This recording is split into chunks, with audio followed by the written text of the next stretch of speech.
आप सब कैसे हैं। मैं उम्मीद करती हूँ आप सब अच्छे होंगे। आज का मेरा टॉपिक स्थल के बारे में है।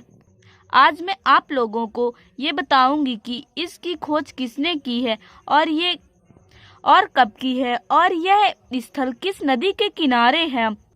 आदि चीज़ों के बारे में बताऊंगी। पहला, सन 1921 में हड़प्पा स्थल की खोज डॉक्टर राय बहादुर दयाराम साहनी ने की थी। यह हड़प्पा सभ्यता रावी नदी के किनारे विकसित हुई थी। दूसरा, 1922 में मोहनजोदड़ो की खोज राखलदास बनर्जी ने की थी और यह सिंधु नदी के किनारे हुई थी।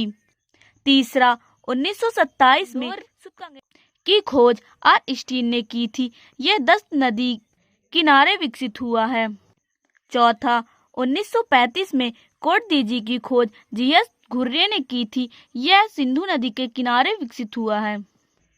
पांचवा, 1953 में रंगपुर की खोज माधव स्वरूप वत्स ने की थी। यह सुखभादर नदी के किनारे विकसित हुई थी। 1953 में रोपड़ की खोज वाईडी शर्मा ने की थी। सतलुज नदी के पास विकसित हुई थी।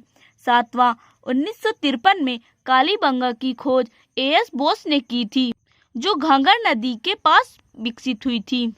आठवां, 1955 में लोथल की खोज आसर राव ने की थी, जो भोगवा नदी के किनारे विकसित हुई है। नौवां, 1972 में सुरकोटदा की खोज जगपति जोशी ने की थी, जो भोगवा नदी के पास हुई थी।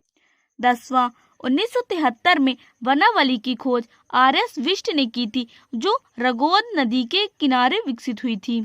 11वां, 1931 में चहुंदड़ो की खोज एनजी मजूमदार ने की थी, जो सिंधु नदी के पास विकसित हुआ था। मैं उम्मीद करती हूँ आप लोगों को मेरा ये वीडियो अच्छा लगा हो।